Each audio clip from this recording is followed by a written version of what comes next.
Hello student, आज की इस वीडियो के अंदर बात करने वाले यूपी बोर्ड कक्षा 12 के बच्चों के लिए हिंदी का मोस्ट इंपोर्टेंट क्वेश्चन। जितने भी बच्चे बोर्ड एग्जाम 2022 देने वाले हैं और उनका पेपर है 24 मार्च को, तो आज की इस वीडियो को पूरा एंड तक देखते रहिए। आज की इस वीडियो में देखिए, ये जो आप पेपर देख रहे हैं ना, ये प्री बोर्ड का पेपर है और इसको A to Z क्वेश्चन, जितने भी क्वेश्चन दिया है ना, इसका पूरा A to Z हम सॉल्यूशन बताएंगे और इसी पेपर में से काफी क्वेश्चंस आपको बोर्ड एग्जाम में देखने को सीधे सीधे मिलेंगे। तो इस मतलब पेपर को आज की इस वीडियो में देखिए, अपना समय दे करके इसको पूरा A to Z क्वेश्चन को तैयार कर लीजिए, किस तरह से ये क्वेश्चन सेट किया गया है और इसी में से काफी बोर्ड एग्जाम में आपको पेपर देखने को मिलेगा। तो वीडियो को तुरंत लाइक कर दीजिए और आप इस चैनल पर नए तो सब्सक्राइब करके बेल आइकन हिट कर लीजिए, ताकि आपको डेली ऑल सब्जेक्ट की तैयारी बेस्ट यहां से हो सके। तो देख सकते हैं, ये जो है प्री बोर्ड परीक्षा 2022 और ये प्री बोर्ड में से पेपर में सीधे सीधे आपको जो बोर्ड पेपर देंगे ना, इसी में से क्वेश्चन सीधे सीधे देखने को मिलेगा। तो तैयार कर लीजिए। अभी देखिए, यहां पर लिखा है कक्षा 12 विषय सामान्य हिंदी, ठीक है, पूर्णांक 100 मार्क्स, यानी कि 100 मार्क्स का ये पेपर है, अपने से तैयार किया है यूपी बोर्ड यानी कि प्री बोर्ड कराने के लिए, ठीक है। समय 3 घंटा सेम टू सेम है। यहां पर देखिए नोट, इस प्रश्न पत्र में 2 खंड है, जो दोनों खंडों के सभी प्रश्नों को करना अनिवार्य है, ठीक है बाबू। एक एक चीज अच्छे से पढ़ लीजिए, समय बहुत कम बचा है। देखिए खंड क दिया है इसमें, इसके बाद इधर हम लेकर चलते हैं, थोड़ा सा ये भी दिखा दूं, यहाँ पे खंड ख दिया है, ठीक है। तो दोनों का सोल्यूशन पूरा दिखेंगे इसमें। चलिए फर्स्ट नंबर यहाँ पे देखिए, इस कॉपी पे मैं बताने वाला हूं, तो बने रहिएगा अंत तक, रिक्वेस्ट है आपसे।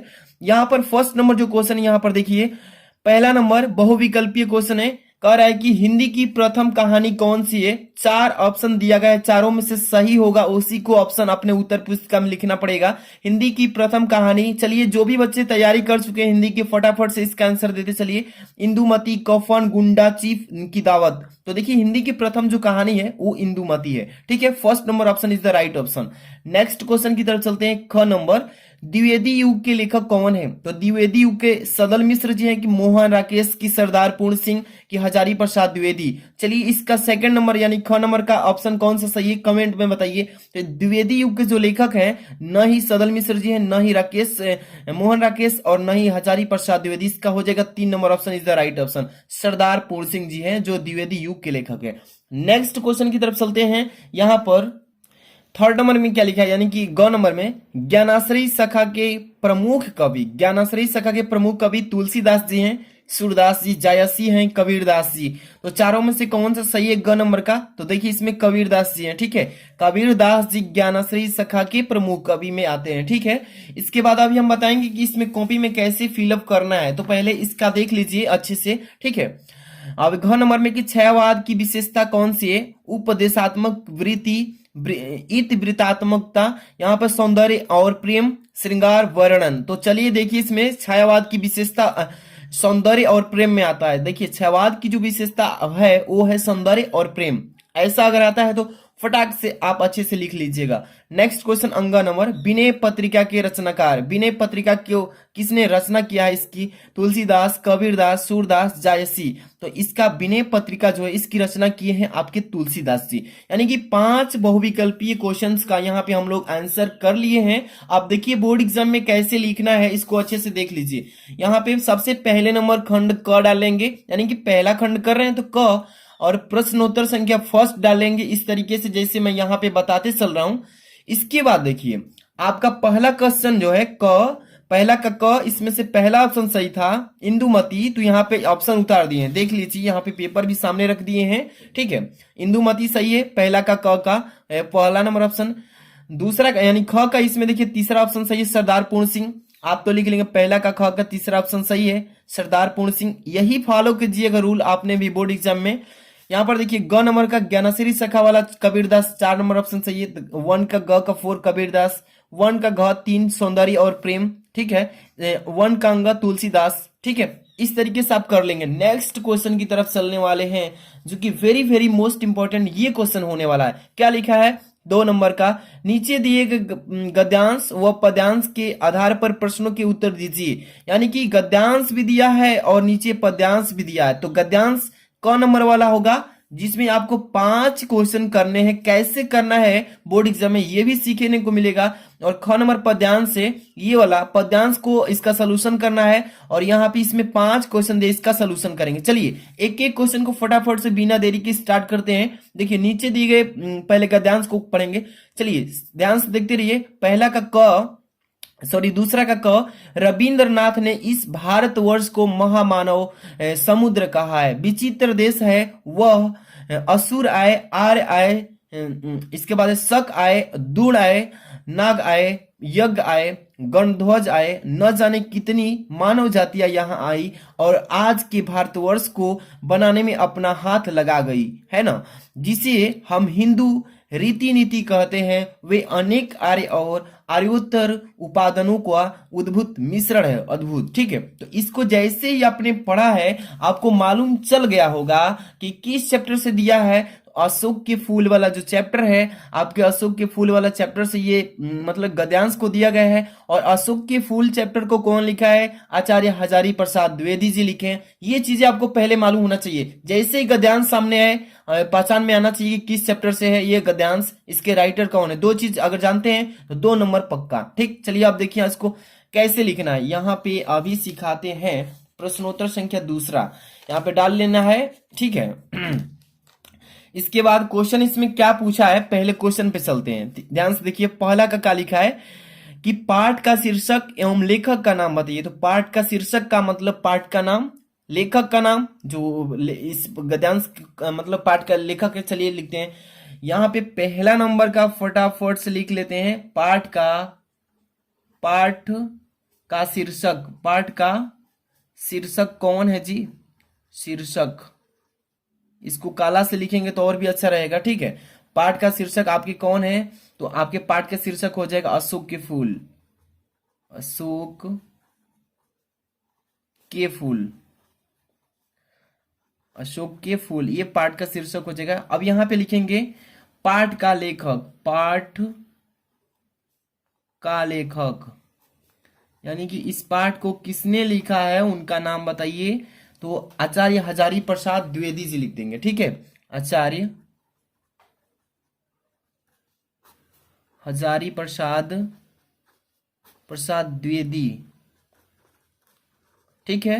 हो गया 2 नंबर का काम। इसके बाद अगला क्वेश्चन इसी में क्या पूछा है, आर्य आए मतलब आर्य शक और द्रुड़ कहाँ आए, यही पूछा है ना कि आर्य शक और द्रुड़ कहाँ आए। तो इसका आंसर लिखते हैं, यानी कि 2 नंबर यहाँ पे लिख लेते हैं। चलिए यहाँ पे पहले नंबर लिख लेते हैं 2 नंबर, यानी कि आर्य पहले लिखेंगे। देखिए ध्यान से देखते चलिए, याद कर लीजिए फटाफट से। आर्य कामा लगेंगे शक, ठीक है, फिर एवं, चाहे हुड़ है ना, देखिए इस क्वेश्चन में जो दिया है वही लिखना है। किधर है जी? 2 नंबर द्रुड़, हाँ द्रुड़ लिखेंगे। और पहले लिख लेते हैं, कामा नहीं रहेगा यहाँ पे, और द्रुड़ आदि, ठीक है, आदि लिखेंगे, आदि। विदेशी, विदेशी, इसके बाद यहां से जातियों के, जातियों के लोग समय समय पर, समय समय पर, समय समय पर भारतवर्ष में आए, भारत वर्ष में आए, ठीक है। ये हो गया क्वेश्चन का आंसर। इसके बाद अगला क्वेश्चन 3rd नंबर, रेखांकित अंश की व्याख्या करना। देखिए ध्यान से कैसे करते हैं, ये जो अंडरलाइन किया है ना इसी की व्याख्या करना है। जिसे हम हिंदू रीति नीति कहते हैं, वे अनेक आर्य और आर्योत्तर उपादानों का अद्भुत मिश्रण है। ये जो अंडरलाइन किया है, इस अंडरलाइन के भाव को हमें इसके अंश के रूप में व्याख्या करके दिखाना है, ठीक है। तो इसका यहाँ पे हम बता देते हैं। तो चलिए इसका रेखांकित अंश की व्याख्या कर देते हैं। यहाँ पे हेडिंग लगा लेंगे पहले नंबर, ध्यान से समझते चलिए। रेखांकित अंश की व्याख्या जो कि 3रे नंबर पे है, तो 3रा नंबर ऐसे डाल लेंगे। आपको ब्लैक पेन से हेडिंग डालना है, ठीक है। और रेखांकित अंश की व्याख्या डाल लेते हैं इसका। तो देखिए हमारे देश के इतिहास का अध्ययन करने से, ध्यान समझते चलिए कि हमारे देश के इतिहास का अध्ययन करने से यह विदित होता है कि यहाँ आदिकाल से ही अनेक विदेशी जातियां आई हैं उनमें से आर्य भी, शक भी, हुण आदि अनेक जातियों ने भारत पर आक्रमण करके यहाँ विजय प्राप्त की और यहाँ के विशाल भू मतलब होता है जमीन, भू भागों पर अनेक राज्यों साम्राज्यों की स्थापना की। इसमें से अनेक यहीं के होकर रह गए हैं, मतलब यहाँ के आए हैं जब से यहीं पर रह गए, और वैवाहिक संबंधों के द्वारा यहाँ भी उस हिंदू संस्कृति के अंग बन गए हैं। हिंदुओं ने जिसकी भी सभ्यता या संस्कृति में जो कुछ भी श्रेष्ठ था उसे ग्रहण कर लिया है। तो इस जो आपको मैंने बताया है, इस गद्यांश का जो हिंदी में यह अंडरलाइन किया है, इसका यहाँ पे व्याख्या करना था रेखांकित अंश का, यहाँ पे व्याख्या मैंने बता दिया। इसको अच्छे से रिवीजन कर लीजिएगा, ठीक है। पेपर में आने का काफी चांस है इस गद्यांश का। नेक्स्ट क्वेश्चन इसमें क्या लिखा है, रविंद्रनाथ ने किसे महामानव समुद्र कहा है? तो यहाँ पे बहुत ही सिंपल भाषा में इसका आंसर दे सकते हैं कि देखिए, रविंद्रनाथ ने भारतवर्ष को महामानव कहा है, ठीक है। चलिए इसका यहाँ पे थर्ड नंबर तो यहाँ पे कर लिए, थर्ड नंबर ये क्वेश्चन था ना, फोर्थ नंबर, चलिए यहाँ पे फोर्थ नंबर लिख करके समझा देते हैं, ठीक है। रविंद्रनाथ ने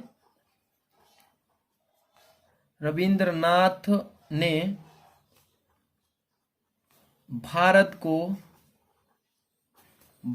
को महामानव,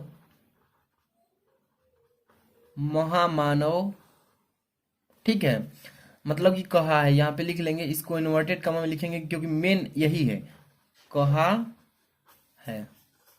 एक एक लाइन का इसका आंसर है। देखिए, रविंद्रनाथ ने भारत को महामानव कहा है, क्यों? क्योंकि यहाँ की प्रगति एवं सांस्कृतिक विकास में अनेक अपना योगदान दिया है, इसीलिए इसको भारत को महामानव कहा है। इसके बाद अगला क्वेश्चन 4 नंबर देखिए यहाँ पे 4 नंबर में क्या लिखा है, थोड़ा सा जूम करते हैं बड़ा दिखने के लिए आप लोग को, देख लीजिए। 4 नंबर में क्या लिखा है, 5 नंबर चलते हैं। ये तो हो गया। इसका भारतवर्ष के निर्माण में किन किन का सहयोग रहा है, ठीक है, किन किन का सहयोग रहा है, तो इसका यहाँ पे लिख देते हैं भारतवर्ष में, यहाँ पे लिखते हैं, छोटा सा लिख देते हैं 5 नंबर, भारतवर्ष के निर्माण में न केवल ठीक है आर्यों का वरण मतलब होता है परंतु आर्यों के उपरांत अनेक आने शक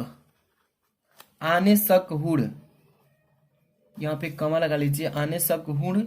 इसके बाद देखिएगा शक हुण के बाद तथा यक्ष एवं गणध्वज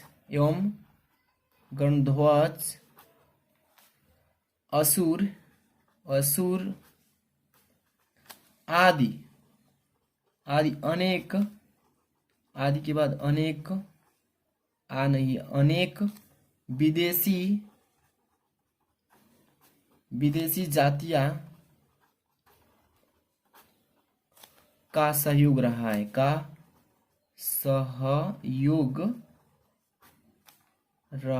ठीक है। ये हो जाएगा इसका आंसर, यानी कि पूरा ये जो गद्यांश है टोटल क्वेश्चन कर लिए। इसके बाद अगला क्वेश्चन देखिए, इसमें ख नंबर, ये पद्यांश है, सुखी जाति मलिन ललिता को जो धरा में पड़ी हो तो पांवों के निकट उसको श्याम केला गिराना, यो सीधे से प्रकट करना, प्रीति से वंचित हो मेरा होना, अति मलिन और सुखते नित्य जाना, कोई पता नवल तरु का पित जो हो रहा हो तो प्यारे के दृग युगल के सामने लाना ही, धीरे धीरे संभल रखना और उन्होंने ये बताया, पीला होना प्रबल दुख से प्रोसिता सा हमारा। अब यहाँ पर देखिए, यहाँ पे क्वेश्चन पूछा है 5 क्वेश्चन। राधा पवन से पृथ्वी पर पड़ी हुई लता को क्या करने के लिए कहती है? इसका उत्तर लिख ले। देखिए, सबसे पहले तो आपको ये मालूम होना चाहिए कि ये जो लिखा है ये पद्यांश 21 चैप्टर से आया है, ठीक है। देखते ही आपको मालूम चल गया होगा। तो ये आपका जो है मैं बता देता हूँ, पवन दूतिका वाला जो चैप्टर है आपका पार्ट कविता वाला, उसी पद मतलब से इस पद्यांश को लिया है। इस कविता को कौन लिखे? अयोध्या सिंह उपाध्याय हरिऔध जी लिखे। चलिए क्वेश्चन पहला का, राधा पवन से पृथ्वी पर पड़ी हुई लता को क्या करने के लिए कहती है? चलिए यहाँ पे इसका आंसर हम लिखवाते हैं। सबसे पहले प्रश्नोत्तर संख्या डाल लेंगे। फर्स्ट नंबर में क्या लिखा है कि राधा पवन से पृथ्वी पर पड़ी हुई लता को क्या करने के लिए कहती है, यही ना। तो इसका आंसर यहाँ पे दूसरा का क का डालेंगे हेडिंग, और यहाँ पे तो ध्यान से देखिए कि राधा पवन से, यहाँ पर राधा पवन से पृथ्वी पर पड़ी हुई लता को कहती है कि यदि तुम धरती पर कोई सूखती हुई लता मिल जाए तो उसे श्री कृष्ण के पांव में पास में ले जाकर के गिरा देना, यही लता कहती है। तो इसका दूसरा मतलब पहला नंबर क्वेश्चन का हो गया क्लियर। इसके बाद दूसरा नंबर क्वेश्चन इसमें क्या पूछा है, देखिए कह रहा है कि सूखी लता से राधा कृष्ण को क्या संदेश देना चाहती है। जो सूखी हुई लता पड़ी हुई है उससे श्री कृष्ण को क्या संदेश देना चाहती है। तो यहाँ पर दूसरा का देख लीजिएगा, क्या लिखा है कि सूखी लता से राधा श्री कृष्ण को यह संदेश देना चाहती है कि मैं भी श्री कृष्ण के प्रेम के अभाव में नियत मतलब कि नित्य ही इस सूखी लता के समान कमजोर होती जा यानी कि होती और मिलन होती जा रही है। ठीक है, यही इसका संदेश देना चाहती है। इसके बाद अगला क्वेश्चन थर्ड नंबर क्या लिखा है, इसमें कह रहा है कि पीले पत्ते को श्री कृष्ण के सामने लाने से राधा का क्या अभिप्राय है। पीले पत्ते को सामने रख देने से उस राधा का क्या मतलब है, तीसरा नंबर। ठीक है, कि पीले पत्ते को श्री कृष्ण के सामने लाने से राधा का क्या मतलब है। तो इसका देखिए यानी कि थर्ड नंबर देखिए यहाँ पर, पीले पत्ते को श्री कृष्ण के सामने लाने से राधा का अभिप्राय यह है कि श्री कृष्ण को यह ज्ञात हो जाए कि इस पीले पड़े पत्ते के समान राधा का शरीर भी उनके वियोग में पीला पड़ता जा रहा है। ठीक है, तो ये था उसका तात्पर्य। इसके बाद अगला क्वेश्चन इसी में देखिए 4 नंबर क्या कह रहा है कि उपयुक्त पद्यांश को रेखांकित अंश की व्याख्या कीजिए। यानी जो पद्यांश दिया गया है यहाँ पे बता रहा हूँ, ये जो आप पद्यांश पढ़ रहे हैं ना, यहाँ पे सूखी जाति ये वाला, यहाँ से देखिए नीचे अंडरलाइन किया हुआ है, लाइन खिंचाए, धीरे धीरे संभल रखना और उन्होंने ये बताया पीला होना प्रबल दुख से प्रोसिता सा हमारा।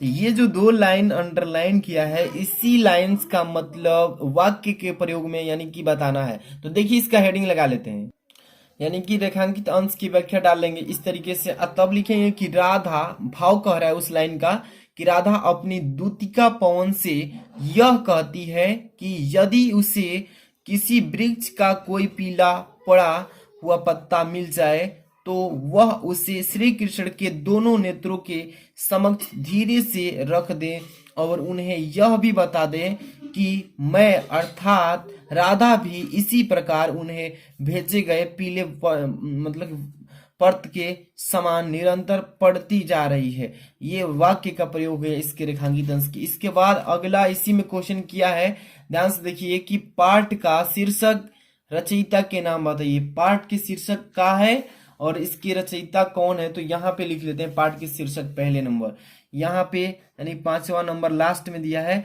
और पेपर में आपको पहले ही ये क्वेश्चन मिलेगा, लेकिन इसमें सेट जो किया गया है लास्ट में। पाठ के शीर्षक, पाठ के शीर्षक लिख लेते हैं। पाठ के शीर्षक का मतलब पाठ का नाम पवन दूतिका। ठीक है, पवन दूतिका लिख लेते हैं, पवन दूतिका हो गया। अब इसके बाद पाठ के कवि, पाठ के कवि, पाठ के कवि कौन हो जाएंगे, तो ये हो जाएगा अयोध्या सिंह उपाध्याय जी, अयोध्या सिंह उपाध्याय जी।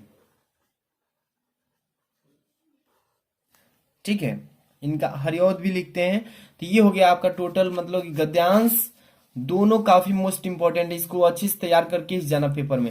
इसके बाद यहाँ पे अगला क्वेश्चन देखिए क्या लिखा है, निम्नलिखित में से किसी, यहाँ पे लिखा है थोड़ा बड़ा कर दूं, यानी कि तीसरा नंबर क्वेश्चन में कि निम्नलिखित में से लेखक व कवियों की क्रमशः 80 शब्दों में साहित्यिक परिचय दीजिए। यानी कि साहित्यिक परिचय यहाँ पे जीवन परिचय लिखने के लिए आता है कवि का, लेखक का। तो यहाँ क नंबर में कवि है, सॉरी लेखक है, ख नंबर में कवि है। तो इसमें डॉक्टर हजारी प्रसाद द्विवेदी, वासुदेव शरण अग्रवाल, प्रोजी सुंदर रेड्डी का, ये लेखक में से किसी एक का लिख देना है जीवन परिचय।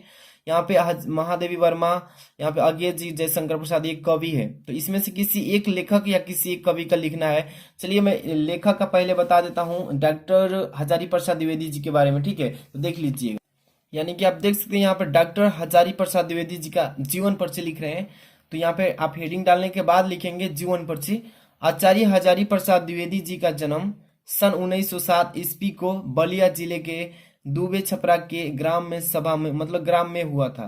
पिताजी का नाम अनमोल द्विवेदी और माता जी का नाम ज्योतिमती था। अब इसके देखिए, द्विवेदी जी सरयू पारी ब्राह्मण थे। इनके बचपन का नाम वैद्यनाथ द्विवेदी था। 18 मई सन 1979 ईस्वी को हिंद का यह महान पुत्र स्वर्ग में लीन हो गया। इनके जीवन परिचय ज्यादा नहीं, शॉर्टकट में लिखना है, टू द पॉइंट लिखना है, ठीक है। अब साहित्यिक परिचय पर आपको नंबर मिलता है, तो इसको भी अच्छे से लिख लेना है। साहित्यिक परिचय, आचार्य हजारी प्रसाद द्विवेदी जी का जन्म, सॉरी आचार्य हजारी प्रसाद द्विवेदी जी का हिंदी साहित्य के अंतर्गत आलोचना तथा निबंध के क्षेत्र में अविस्मरणीय योगदान है। योगदान उनका अविस्मरणीय है, जिसको कभी भुलाया नहीं जा सकता। और 1930 ईस्वी में काशी हिंदू विश्वविद्यालय से ज्योतिषाचार्य की उपाधि भी ले चुके हैं। और 1949 ईस्वी में लखनऊ विश्वविद्यालय से डीलिटी की उपाधि भी प्राप्त की है। कई विभागों के अध्यक्ष एवं प्रमुख भी रह चुके हैं। इतना तो लिख लेंगे। इसके बाद थोड़ा सा और इनके बारे में लिख देना है, ताकि फुल नंबर अचीव हो पाए इस क्वेश्चन पे। कृतियां भी उनकी आलोचनात्मक कृतियां, सुर साहित्य, हिंदी साहित्य की भूमिका उन्हीं की है। प्राचीन भारत के कलात्मक विनोद, कबीर जी उन्हीं का है। नाथ संप्रदाय, यहाँ पे कालिदास की ललिता योजना। यहाँ पे देखिए हिंदी साहित्य का उद्गम एवं विकास, इसको तैयार करके रखना है, ताकि लिख दीजिएगा तो और अच्छा रहेगा। निबंध संग्रह उनका है कल्पलता, अशोक के फूल, कुटज, विचार और बिनक, विचार प्रवाह, ये सभी उनकी निबंध संग्रह है। यहाँ पे उपन्यास है उनका, तो लिख देंगे तो और अच्छा रहेगा। बाण भट्ट की आत्मकथा, अनामा दास का पोथा, पुनर्वाह, चारूचंद लेखा, ये सभी उनके जीवन के बारे में रिलेटेड सभी चीजें हैं। इसके बाद आपको मैं दिखाता हूँ अगला क्वेश्चन। ये रहा आपका कवि का, तो कवि का आप जीवन परिचय तैयार करके रखिएगा, ठीक है। इसके बाद आगे देखते हैं, यानी कि आप कवि याद कर ही लेंगे। महादेवी वर्मा का अच्छा है और जयशंकर प्रसाद, दोनों को तैयार कर लीजिएगा। यहाँ पे 4 नंबर क्वेश्चन, पंचलाइट अथवा बहादुर कहानी की कथा का वस्तु लिखिए।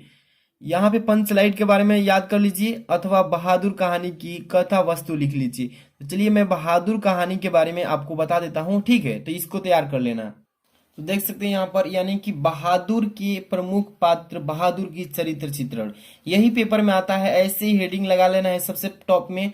तब इसके बारे में लिखेंगे, अमरकांत जी द्वारा लिखी यह कहानी बहादुर का प्रमुख पात्र बहादुर है, जिसकी 4 विशेषताएं इस प्रकार से, यानी 4 विशेषताएं। पहला नंबर देखिए, यानी फर्स्ट नंबर छल कपट रहित।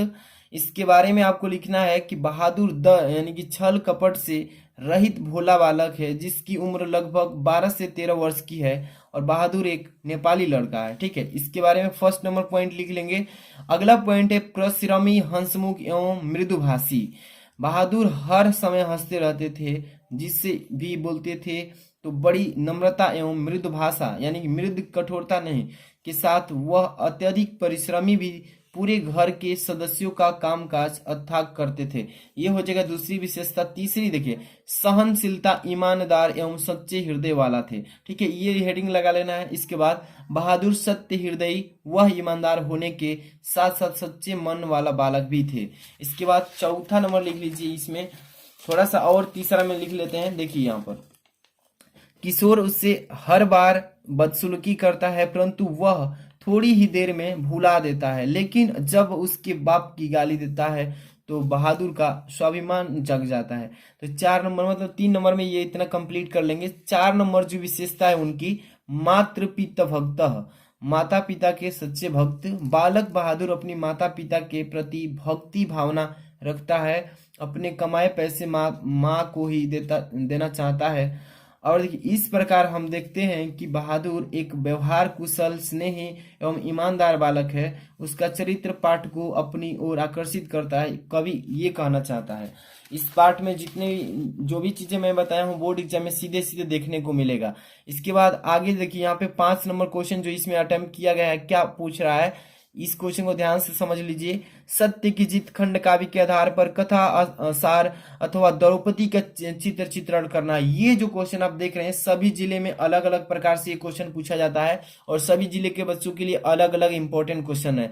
इसका मैं देखिए बहुत सारे बच्चे किस जिले से हैं मालूम तो नहीं है कि इंपॉर्टेंट बना सकूं, लेकिन जिस जिले से हम कमेंट करेंगे तो उसमें रिप्लाई कर सकते हैं। चलिए अगला क्वेश्चन देखिए, इसमें खंड ख स्टार्ट होता है। देखिए खंड ख स्टार्ट होता है यहाँ पे। और 6 नंबर क्वेश्चन, दिए गए संस्कृत पद्यांश में से किसी एक का अथवा संस्कृत श्लोक का संदर्भ हिंदी में लिखना है। क नंबर में गद्यांश संस्कृत का है, ख नंबर में संस्कृत का पद्यांश है। दोनों को हल करेंगे और अभी देखेंगे कि जैसे ही पढ़ेंगे आपको मालूम चल जाएगा किस पार्ट से ये गद्यांश संस्कृत का दिया गया है। तो इसमें कह क्या रहा है, इसमें ससंदर्भ हिंदी संदर्भ सहित हिंदी में अनुवाद करना है। पढ़िए पहले, संस्कृतस्य साहित्य सरम व्याकरण सुनिश्चितम तस्य गदे पदे त लालित्यम। देखिए भावबोध समर्थन अद्वितीयम श्रुति मर्दवत वर्तते किम बहुना, यहाँ पर चरित्र निर्माणयम यादृशी।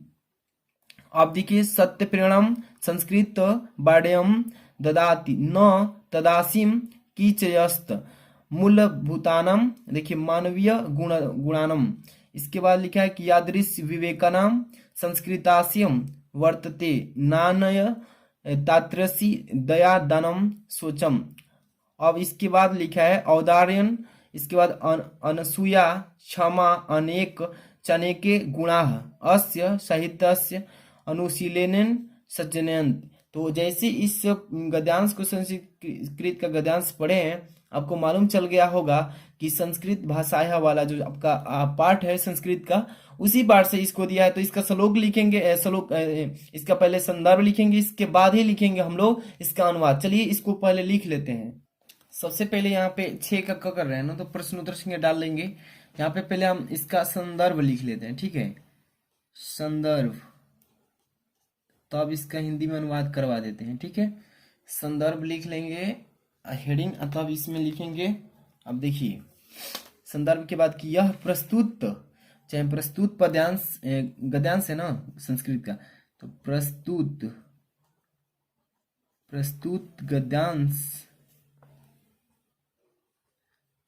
गद्यांश हमारी पाठ्य पुस्तक।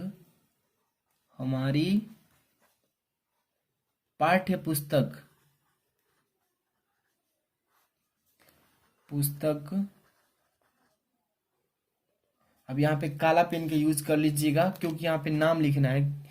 के पहले लिख लेते हैं, के किस भाग से, तो यहाँ पर लिख लेते हैं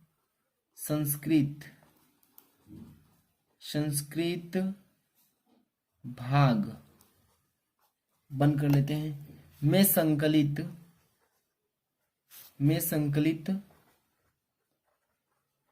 संकलित अब किस पाठ से, संस्कृत भाषाया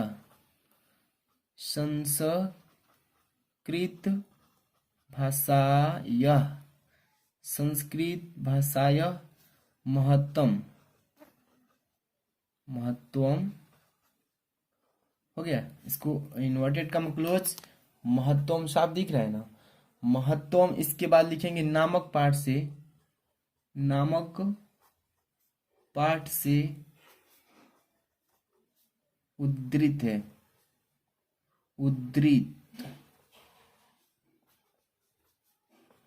ये हो गया इसका संदर्भ। इसके बाद देखिए इसका अनुवाद भी करना है, इसी का अनुवाद भी करना है इस संस्कृत के गद्यांश का। तो यहाँ पे अनुवाद इसका हम कर देते हैं। देखिए पहले यहाँ पे इसका अनुवाद कर रहे हैं। देखिए संस्कृत का साहित्य सरस है और उसका व्याकरण सुनिश्चित है। उसका व्याकरण क्या है, सुनिश्चित है। इसको इस पेन से करते हैं, सुनिश्चित है। उसके गद्य और पद में लालित्य यानी कि सौंदर्य भाव का बोध है, यानी कि ज्ञान कराने की क्षमता है। और अद्वितीय कर्म धूर्ता, कानों की प्रिय लगना, है। अधिक क्या, यहाँ पर अधिक क्या चरित्र चित्रण में जैसी उत्तम प्रेरणा संस्कृत साहित्य देता है, वैसी ही प्रेरणा अन्य कोई साहित्य नहीं। मूलभूत मानवीय गुणों का जैसा विवेचना संस्कृत साहित्य में मिलता है। तो इतना पहले लिख लेंगे, इसके बाद देखेंगे वैसा अन्य कहीं नहीं। दया, दान, पवित्रता, उदारता, ईर्ष्या रहित होता है। ठीक है। क्षमा तथा अनन्याय अनेक गुण उसके साहित्य के अनुशीलन, यानी कि इतना अध्ययन एवं मनन बोलते हैं इसी को, अनुशीलन से मनुष्य में उत्पन्न होता है। तो इसका इतना टोटल जो मैंने बताया है ये हो जाएगा इसका संस्कृत का पूरा हिंदी में अनुवाद। ठीक है। ये क्वेश्चन काफी इंपॉर्टेंट है, इसी चैप्टर से बार बार पूछता है पेपर में। ठीक है ना। इसके बाद आगे चलते हैं, इसमें ख नंबर देख लेते हैं, यानी कि 6 का ये ख देखिए, ख लिखा है कि न चौरदारिन न च राजदर न भालुर्भाज्य न च भार्यकारी व्यय कृत्य वर्धते एवं नित्य विदानम सर्वधनम प्रदानम। जैसे ही पढ़े होंगे आपको मालूम चल गया होगी किस पार्ट से ये जो है पद्यांश दिया गया है। सुभाषित रत्नानी वाला पार्ट से इस पद्यांश को दिया गया है। इसका संदर्भ लिखना है, हिंदी में इसका अनुवाद भी करना है। चलिए पहले यहाँ पे लिख लेते हैं इसका संदर्भ और अनुवाद। ठीक है। सबसे पहले यहाँ पर देखिए संदर्भ इसका लिख लेते हैं, 6 नंबर का संदर्भ हेडिंग लगा लेंगे। इसके बाद यहाँ पे इसका संदर्भ लिख लेते हैं। ठीक है। तो यहाँ पे लिख लेंगे कि ये प्रस्तुत चाहे यह श्लोक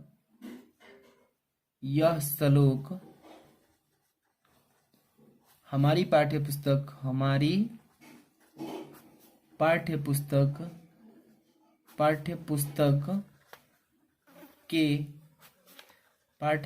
के किस भाग से, तो संस्कृत भाग से, काला से लिखिएगा, संस्कृत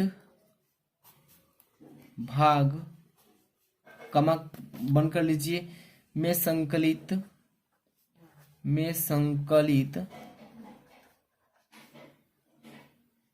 सुभाषित रत्नानी, यहाँ पे काला से लिखिएगा, सुभाषित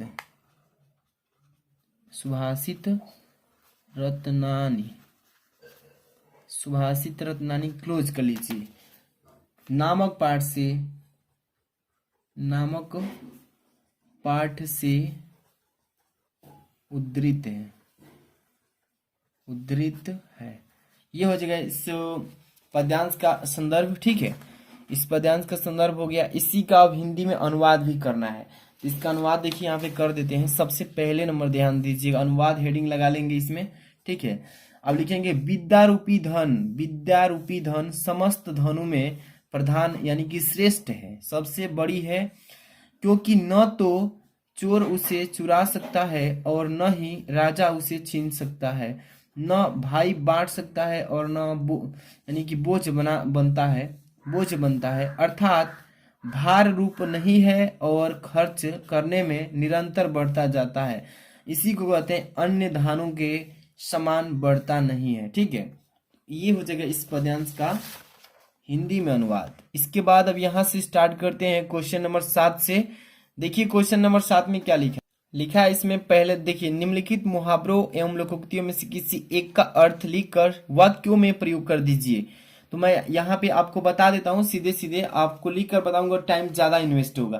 पहले नंबर लिखा है दांतों तले उंगली दबाना। दांतों तले उंगली दबाना का मतलब क्या होता है? अजंता एलोरा। देखिए इसका वाक्य में प्रयोग में पढ़ा रहा हूँ, समझिए, याद कर लीजिए। दांतों तले उंगली दबाना का अर्थ हो जाएगा कि अजंता एलोरा की गुफाओं को देखकर दर्शक गण दांतों तले उंगली दबा लेते हैं।